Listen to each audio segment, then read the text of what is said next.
screen. All right. Well, welcome everybody again. Thank you for braving out this weather. It's really rough out there. The humidity is terrible. Exactly. So, what can we do about this, right? That's what we're going to talk about next. There's a lot that we can do. Here at the clinic, you know, and most of you are familiar with us, so you know it's all about recognizing symptoms, right? We come in, we talk about it, we discuss it, and it's all about you. We want to understand the hormone levels. We want to look at what options are there available. So it's not always replenishment, okay, with bioidenticals, but it's sometimes lifestyle modifications, sometimes it's diet modifications, sometimes it's changing supplements or the way you take your supplements. And as Dr. Good had referred to as well, is exercise, because exercise can increase testosterone in women as well, okay? Pulling muscle against bone, that's going to help our bones become strong, right? And then, again, the nutrition and lifestyle, Sharon's going to go over a lot more with everyone in just a few minutes. So let's talk about bioidentical replenishment, okay?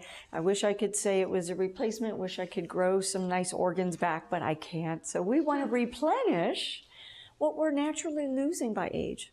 And as Dr. Good alluded to, unfortunately, we're starting to see our levels going down much younger and younger. We didn't see these until mid to late 30s. I've had patients, I've seen patients in their mid-20s already starting this, females, and even with males in the early 30s. So what does it kind of look like? What are we going to do, right? So we have you come in, we talk about assessments, really get into the nitty-gritty of lab work. We do some lab work, we do some work with saliva, urine testing. These are some of the hormones that we want to look at. We're going to look at the good estrogen, estradiol. We're going to look at bad estrogens and the estrone levels. We're going to look at your own progesterone levels and testosterone levels. We're going to look at adrenals, okay, the DHEAs, okay, the cortisol levels. We're going to look at also pituitary hormones, FSH and LH. These can also, yes, they go up as we get closer into that perimenopause and menopause phases, right? But that also helps guide us in therapies and changes that we make to see if your body is accepting what we're doing and really doing well with them. Then we look at also thyroid hormones. Okay, these are going to be very important to balance. And then we also recommend the screenings, you know, the pap smears, the mammograms, bone mineral density testing, bone testing. We want to see how all the therapies will work as well. So our treatment approach here, and guess what? It's no cookie cutter approach, guys. We want to make it individualized. Each and every one is very important, whether you're female or male, okay? Doesn't matter the age. We want to tailor it specifically for you, okay? So what are we going to do? After we get the lab work and saliva tests or urine tests done, we're going to collaborate them with your clinical symptoms as well. We want to start on that nutritional and lifestyle changes, supplements. I have used supplements with great success, and sometimes that's all that's needed. And we can reduce insulin resistance, okay? We can increase testosterone levels, progesterone levels. Also, if it's warranted, and we will start low, we go slow. That's one of my favorite sayings. So everyone who sees me knows we start low, we go slow. But maybe bioidentical hormones. So let me tell you a little bit about bioidentical, if no one is familiar with that term. That means that the molecules or the molecular structures of the compounds we use are identical, that your body will use it as if it is its own molecule. Okay, and I'll get into that in just a little bit more when we start talking about synthetics and chemicals. But that means that the body will use them as if it is your own progesterone or testosterone or estrogen, okay? And again, we always want to start with the lowest and work up, okay? Continuing on, again, for menopause and perimenopause and some other conditions, again, out there on Dr. Google, and I'm sure everybody has seen and used Dr. Google, we might see where they say, oh, you must do this or you must do that, or these blogs, right? well, I did this and I did that, and this is how it's supposed to be done. And if this one isn't doing that, you need to talk. Well, sometimes that's not always right. That's not always appropriate. So even though we start low, we look at symptom reduction, we look at lab work, we look at how are you feeling. Maybe that's what is right and appropriate for you. So it's down underneath what is said out there on the internet, okay? But that means it's right for you. That's what's right for you. So again, we are going to, with therapies as we start, we do check levels periodically. Typically it's 3 months, 6 months. We do have options for men as well.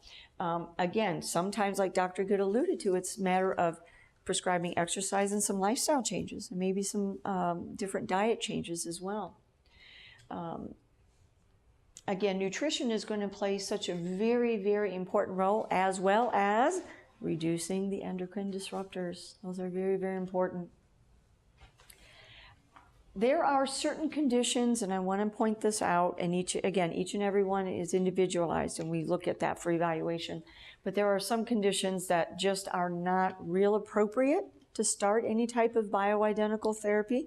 However, the other therapies are appropriate, like nutrition and exercise or lifestyle change.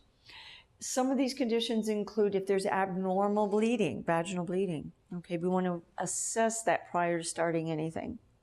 We want to look at if there's been a history of blood clots in the lungs, blood clots in the extremities. Okay, if there's genetic factors such as factor 5, I don't know if everyone's familiar with that, that is in that blood clotting realm, so we want to be aware. Also, if anyone has had recent heart attacks, recent strokes, if anyone has been diagnosed with any type of liver dysfunctions, okay, or kidney dysfunctions. Also, if there is a type of cancers that are hormone dependent, okay, we're not going to start therapy with that, all right? I just wanted to allude to there have been, and there are even ongoing research studies out there. In particular, we look at bioidenticals, in other instances, are very safe and they are very effective. They reduce symptoms. And a couple of these studies that are very, very important, one was the KEEPS trial in 2017, and another one is the ELITE trial from 2016. And again, with proper screening, guidelines, all of the therapies, the bioidentical replenishment therapies are safe, okay? Again, when we look at bioidentical replenishment, okay, and we're getting our estrogen levels better, our good estrogen, testosterone, progesterone levels, what can it help reduce our risks of, right? It helps to improve cholesterol. It helps to improve blood pressure, believe it or not, arteries, especially in women, we need lots of estrogen, right? So do our brains. Well, estrogen helps keep the arteries elastic. When estrogen levels start to fall, blood pressures can start to go up. Okay. It helps to reduce risks of colorectal cancer. Helps obviously in bones. Okay, we want to reduce our risk of fractures, osteopenia, osteoporosis. I have actually been blessed in using therapies as well and have seen women build bone back. Okay, it does take time, but it's lifestyle changes as well. I have seen the bone density increase. The therapies themselves, and this is what the studies really point. Okay, it does not increase risks of PE or blood clots or strokes. Okay, it does not increase coronary artery disease. Everyone's familiar with the WHO study. The WHO study was a little skewed. Women already had disease going on and they were using synthetics. Okay, so I'm going to get into synthetics in a few minutes. It does not cause any increased risk of breast calcifications. Okay. And what we have also found is that these therapies, everyone's heard of the, ooh, I pee a little bit when I laugh. Okay, we've seen those commercials, right? Okay. In using some of these therapies in that area, okay, and using Kegel exercises, it can actually help strengthen that bladder and help reduce problems with leakage, urinary leakage. So why is bioidentical important? So as I was alluding to, bioidenticals, they come from natural molecules. They're engineered from molecules. The body will use them as if it is its own hormone. The synthetics, right? The synthetics came from chemicals, okay? And these chemicals, and I'll talk about them in just a few more minutes as well, the body doesn't use them very well. It leaves some bad stuff behind. And that's where we get the risks that increase, okay? There are different routes versus all the chemical type of synthetics like oral contraceptives or birth control pills we're used to. In bioidentical therapy, we have oral routes, which can mean capsules. It can mean troches. These are like little pillows full of liquid that you dissolve between the cheek and gum. We have creams, we have patches, we have gels, and I'm going to take an informal survey. Has anyone heard about the hormone pellets? Have you, some of you? Okay. Well, I'm going to explain. The pellets are these little tiny beads almost. They look like little beads. Typically, they can either be estrogen or testosterone. These are used in men and women, and they are actually inserted in the hip just below the skin a little ways. What that does, it is bioidentical. It does slowly absorb into the systems over time, okay? It's a nice way. You're not having to put a cream on every day or something like that. And then my other informal survey is how many think they may be interested in that, as this is a future endeavor that we may be offering here at the center. Okay, for some testosterone pellets. I think they're very easy to put in. They're very convenient. Women like them. But that will be a future offering that Dr. Good and I are looking into in the future. Then there's mucosal routes, which mean, again, the mouth or vaginal routes, okay? And then injectable routes. Typically, injections are going to be for the men, not usually for females, because men, if that's what is warranted, they need higher doses of testosterone, so they would inject that, okay? So here's the slide on synthetics, okay? It's one of my favorites. So the synthetic hormones typically come from the horse estrogens, okay, and synthetic progesterone. That's an important word, not progesterone. Progesterone is natural. Progesterone is synthetic. Okay, it's an easy way to remember it. And what that happens is when we intake those chemicals, okay, we have everybody familiar with the term receptors, right? Dr. Good talked about receptors. Well, these receptors, think of it like a lock and key. So when we use these synthetics and they have all these different forms, right, these chemical forms, well, the key doesn't quite fit into these receptors very well.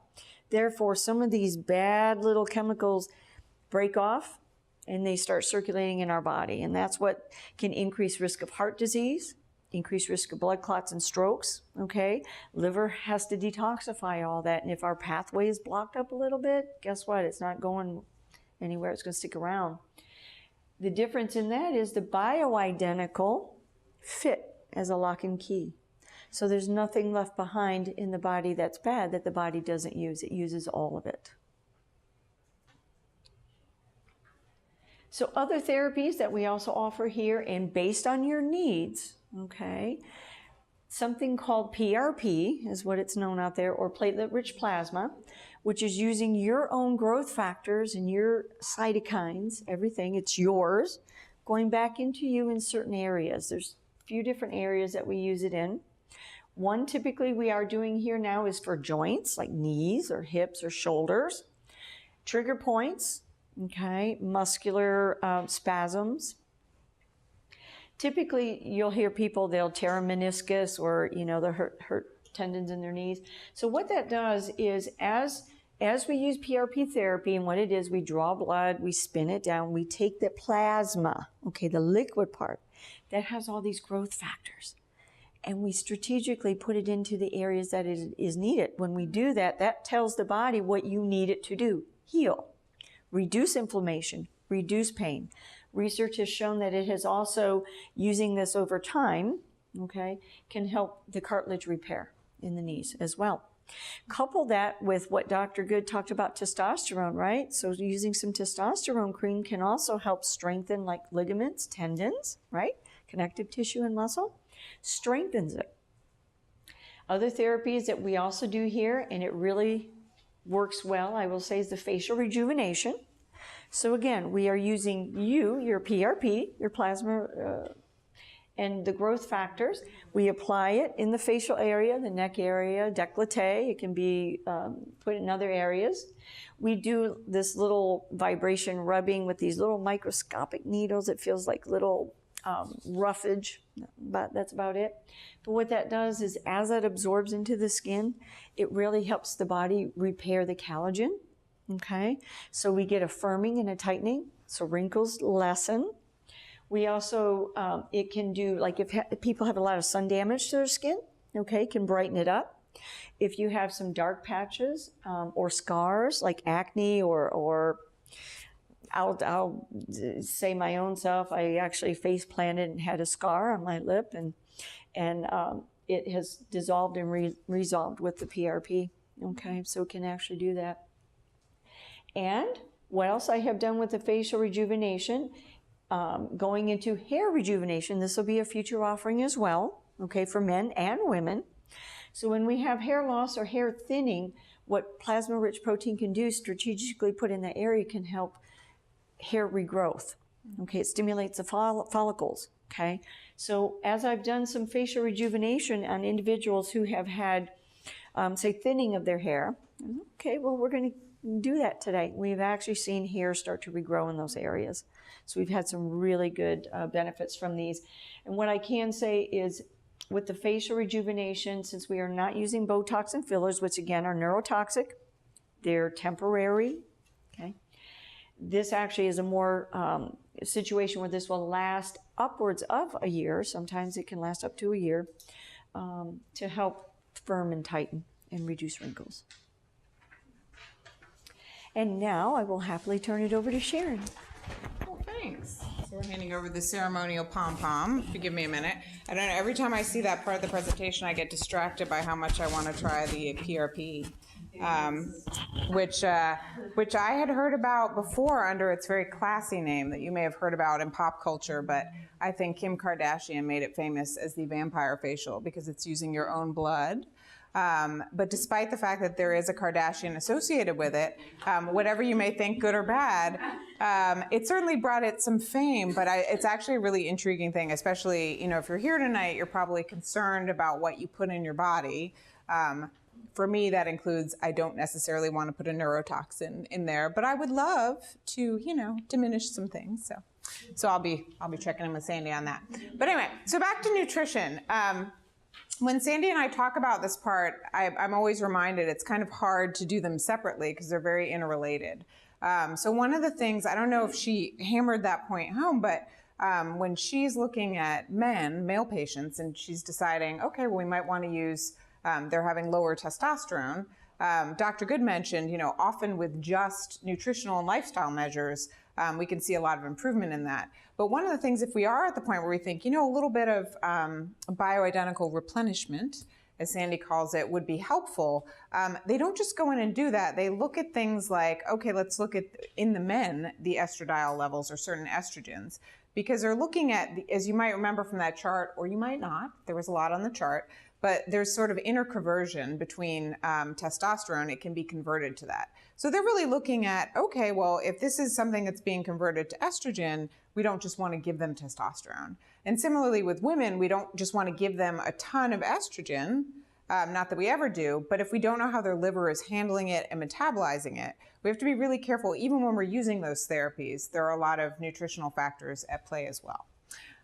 So much like we were talking about before, so when I'm looking at the nutrition aspect, I also love data, you know, full disclosure. Before I went back and got a master's in nutrition, I was an electrical engineer.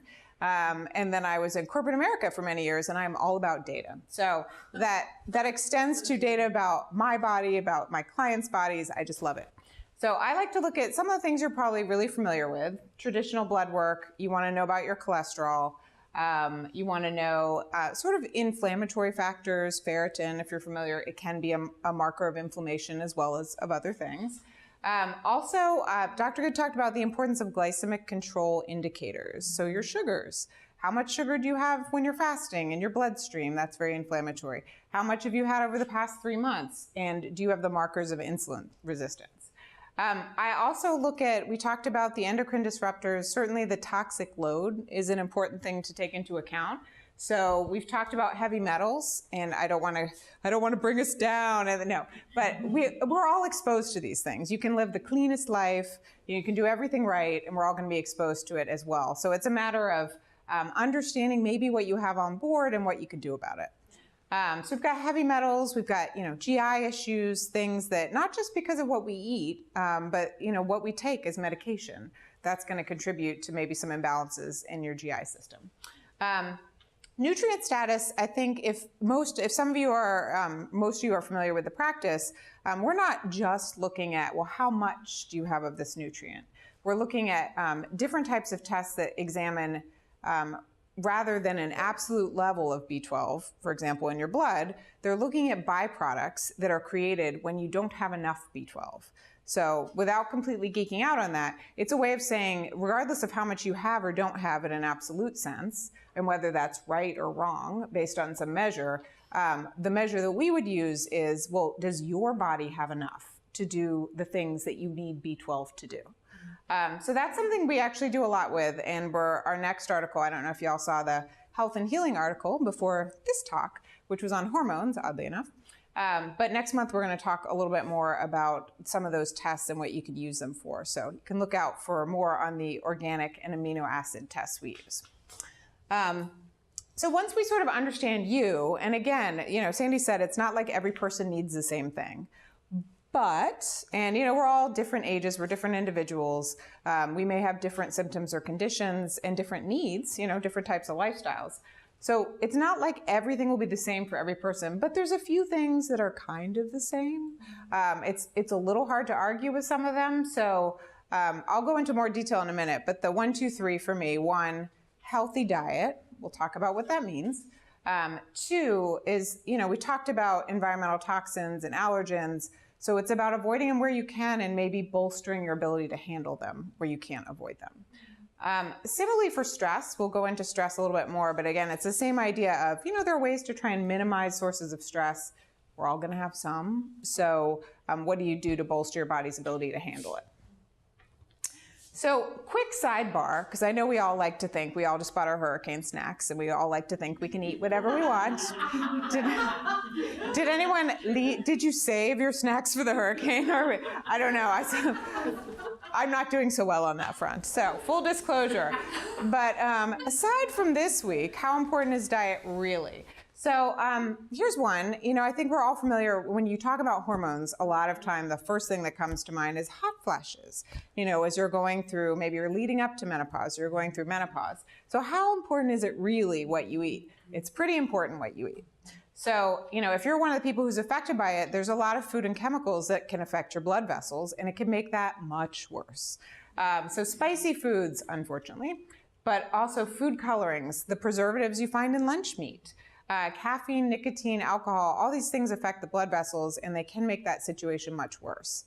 And then also, and sadly for the hurricane snacks, but the sugar, I'm sorry about the sugar, the things that turn into sugar, all those nice white things, the white flour things, is very inflammatory in your body. So with all the diets du jour, unfortunately, that one probably isn't going to change. It's not going to change, but unless they invent some mystical thing that can handle it, it's just the fact of life we have to deal with. And there's also the things that maybe are inflammatory for you. So food allergies, things that you're intolerant of can create inflammation in the body, and they can lead to that response. So unfortunately, diet is really important. So what do I mean when I say healthy diet? And it seems like these days, there's always a diet that people are talking about, and it's often the same diet, but we like to rebrand it. So there's, paleo, and there's Atkins, and there's keto. And I'm not here to talk about any one diet, but regardless of whichever one is the fancy diet du jour, and you can learn about those as you wish, there's a couple of principles that really are just sort of the same to me across. So one is, what should your diet have in it? Fiber.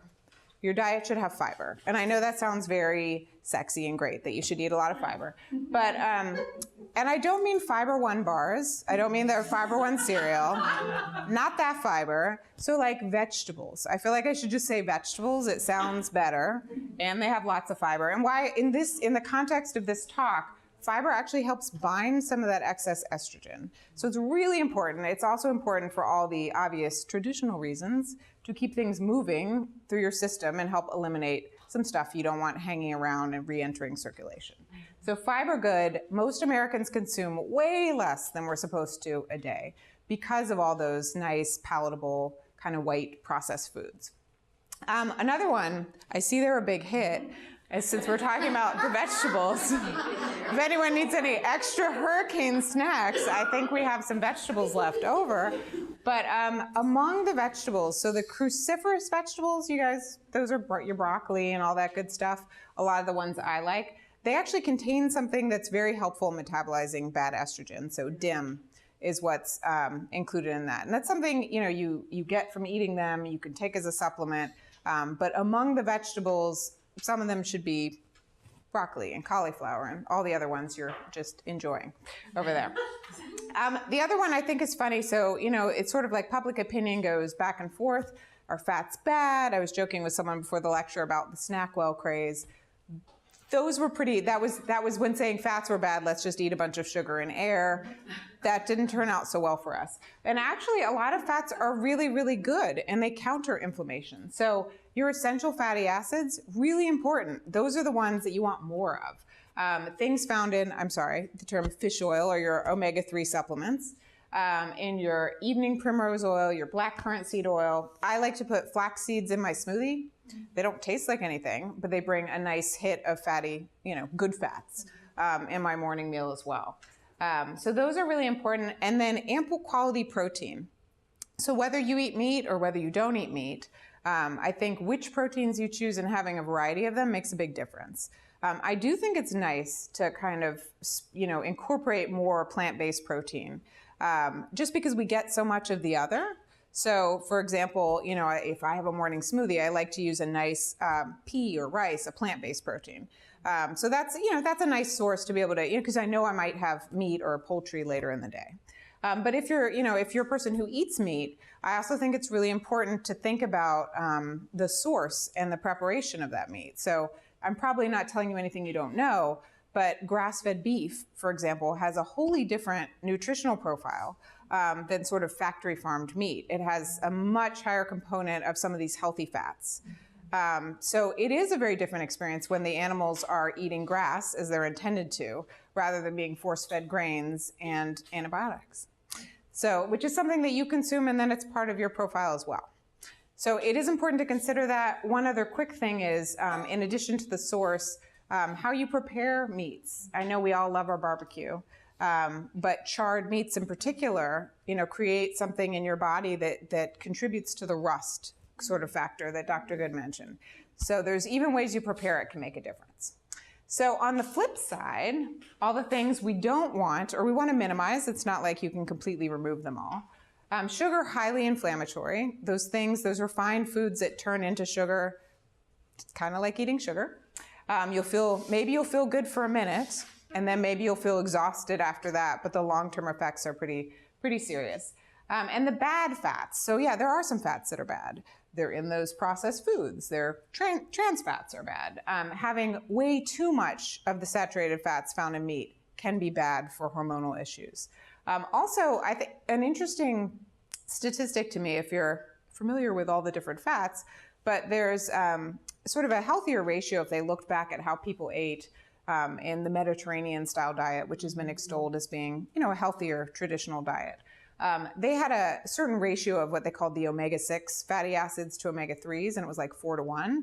And I think in the current American diet, it's like 25 or 30-to-1.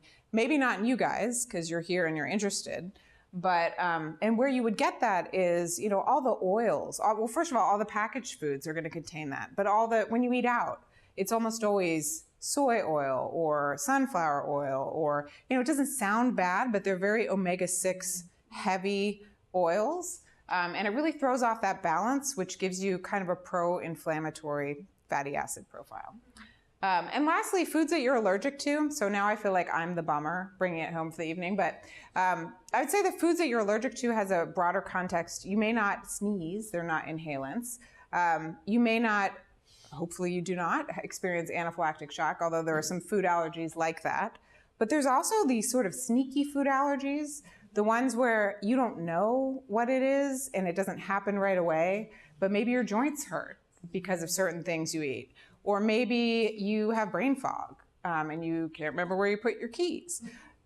There's a lot of different symptoms that can be attributed to what you eat. So that's your diet. And I think the cheerful side, so we talked about, I don't know if we talked specifically about the ratio, but there's a measure you look at which looks at a ratio of the good estrogens to the not so good ones. And it was very well correlated with breast cancer risk.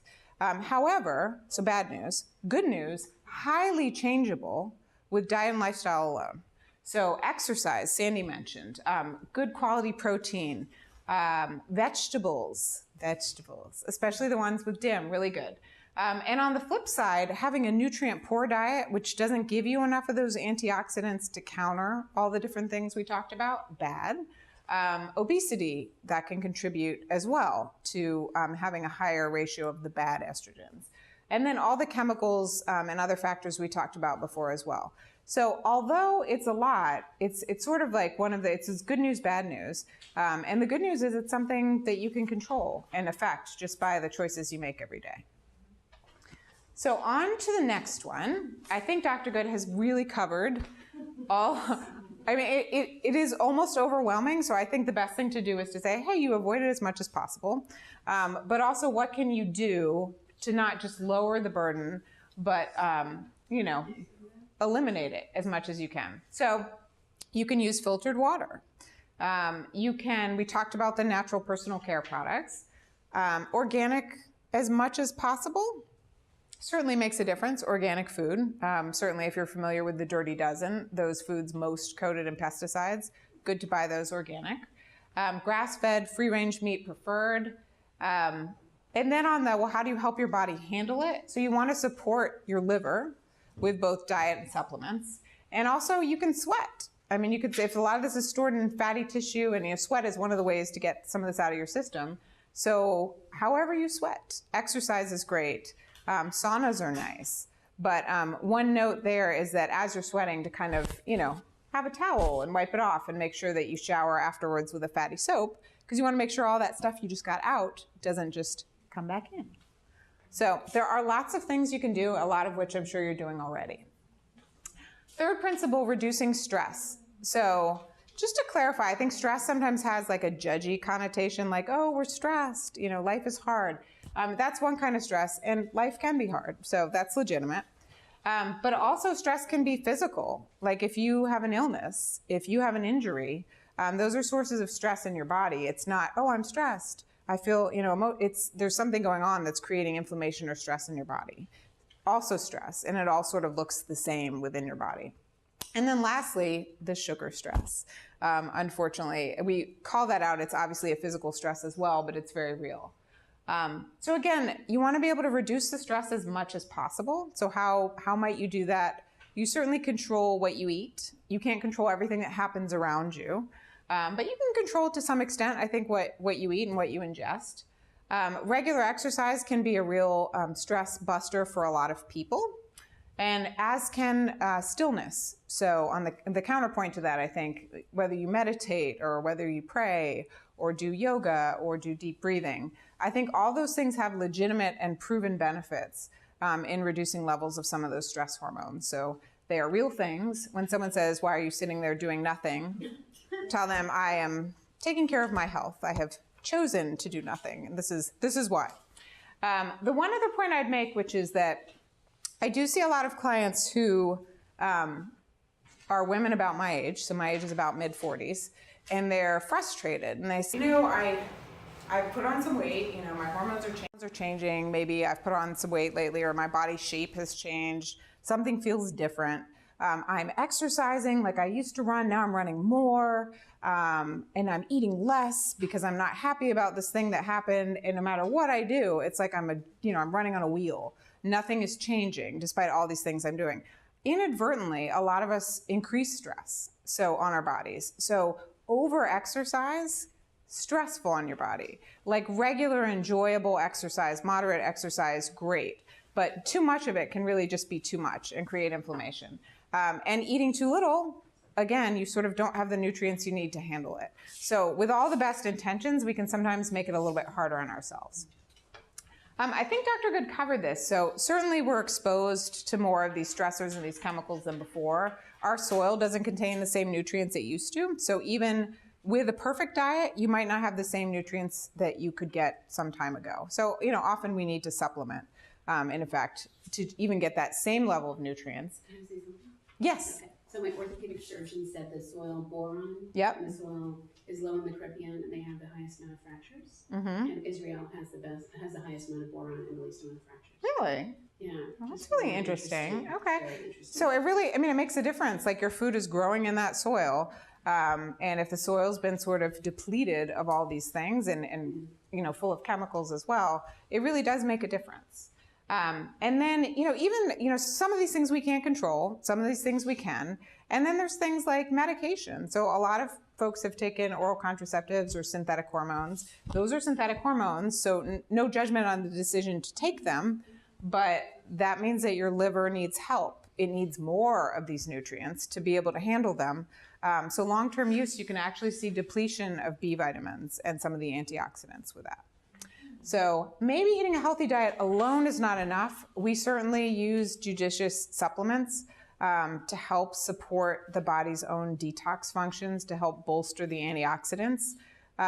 B complex vitamins, really important. I talked about that, and a number of other ones as well.